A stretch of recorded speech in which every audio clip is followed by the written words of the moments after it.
Assalamu alaikum everyone. Welcome back to my channel. I'm Zahir. Oh, and I'm Ayana. Assalamualaikum, everyone. Alright, and today we are doing Surah At-Takathur. So let's just roll right into it. So this is our agenda. Ayana, go ahead. All right, so for our agenda, we have the things that I'm doing, which is the do now, the lesson, and applying to daily life. And then for Zahir, he's going to do the recitation of the surah, in-depth version, and then a mini lesson. Alrighty. So Ayana, go ahead and do your do-nows. All right, so we have a quote that the Prophet ﷺ said. I believe this is also a hadith because it's from Sahih Bukhari. But it says, your duty is to be gentle and beware of harshness and bad words.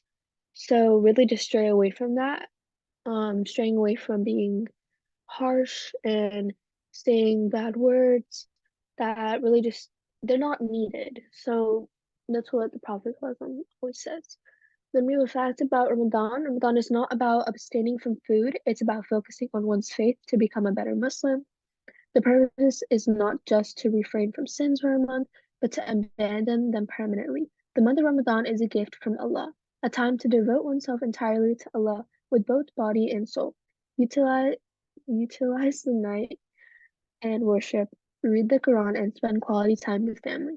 May Allah grant us all a productive and sacred Ramadan. Ameen.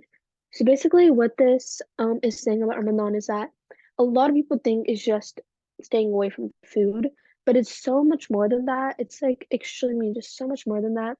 It's about just like it says, being a better Muslim, trying to refrain from sins, asking forgiveness, becoming closer to Allah, um, becoming closer to your family, spending quality time, really like reading into the Quran. It's just so much more. And it's such a holy month. So it's not just about like fasting from food, it's about doing so much more.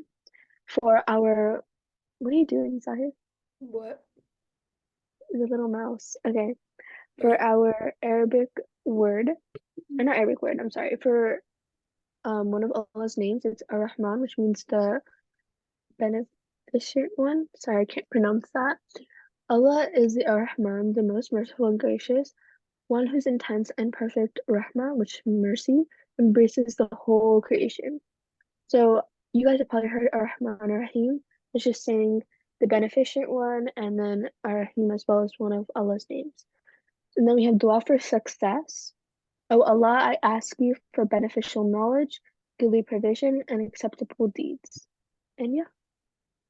Ready? Alright. So our little overview of the surah. So Surah At-Takathur is the 102nd chapter of the Quran, consisting of 8 verses. The title Takathur translates to the rivalry in worldly increase or competing for more. This chapter serves as a reminder about human tendency to compete and accumulate wealth, of often neglecting the more significant aspects to life. So I'm going to go ahead and read the surah. أعوذ بالله من الشيطان الرجيم بسم الله الرحمن الرحيم ألهاكم التكاثر حتى زرتم المقابر كلا سوف تعلمون ثم كلا سوف تعلمون كلا لو تعلمون علم اليقين لترون الجحيم ثم لترونها عين اليقين ثم لتسألن يومئذ عن النعيم. So the translation of this surah is, the multiplication diverts you until you visit the graves. No, you will soon know. Against by no means, you will soon know. Know if you knew the knowledge of certainty, you will most certainly set the fierce fire, and then you will most certainly see it with the certainty of sight. And then on that day you will surely be questioned concerning the bounties. So, so Zahir, yes. just want to say, I'll be right back.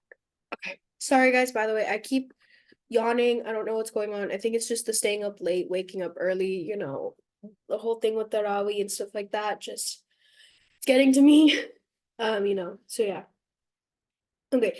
The word Takathur is derived from kathura, which means multiplied or becoming abundant or numerous. The word is used to point out how people love to accumulate, increase, and multiply worldly materials.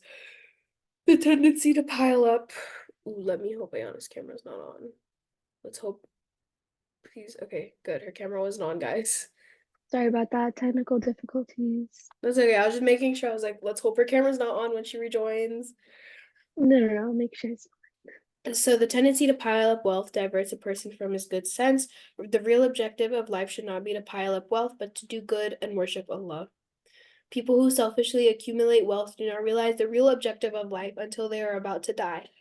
At that time and after their death, their souls realize the piled up wealth has no value in the hereafter. When they are in their graves, their souls will realize they missed their real opportunities in this life, when they will see the punishment that lies ahead of them. So actually, a few weeks ago at a family night, or a few months ago actually, I remember this quote.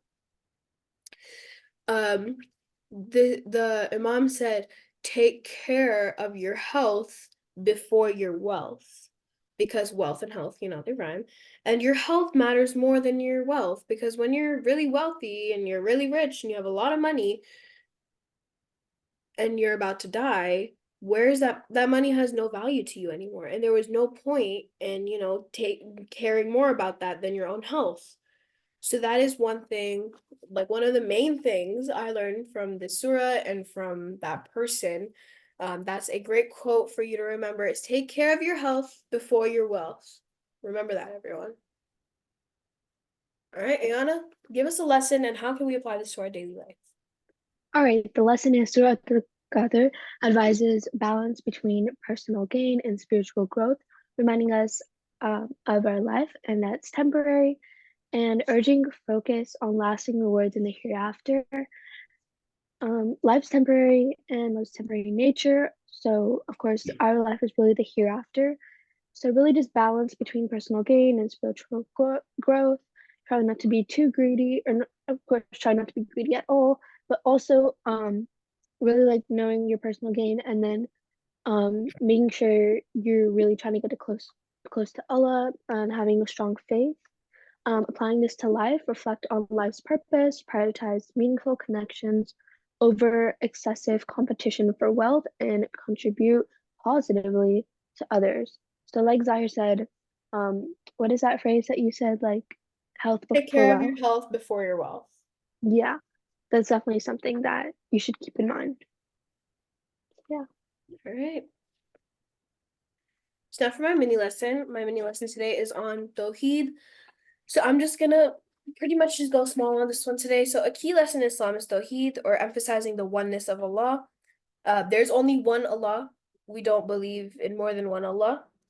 This teaches us that God is unique, He's one of a kind, He's without any partners, and this belief influences all aspects of our life, shaping their faith, actions, and ethical conduct. So pretty much we need to remember, we need a key thing in our deen, or our religion, is Tawheed. So we need to remember that there's only one God, Allah, and He is alone. He does not have any partners. And that's it. Yeah. So yeah, thank you guys for watching. New episodes soon. Subscribe, like, and share this video with your family and friends. Yep. Salam, Salam everyone, and and Stacey stay too. too. Remember.